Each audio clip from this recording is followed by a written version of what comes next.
Hello guys! Welcome to my channel. So ngayon, ituturo ko sa inyo kung paano pabilisin ang smartphones nyo. First thing first, go to settings and find about phone. Go to build number and press it multiple times. No need, you're already a developer. Tapos na sa akin. Back, go to advanced settings, go to developer options and scroll down.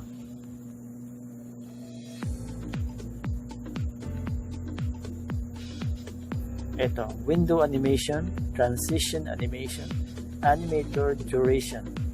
Click mo lang. Yung default nito is 1x. So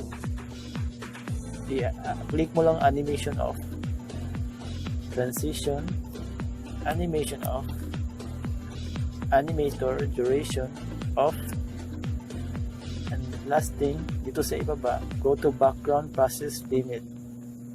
Ito, yung default nito is standard limit. So kung gusto mo walang background processes, click lang no background processes. So thanks guys, I hope you enjoy my video.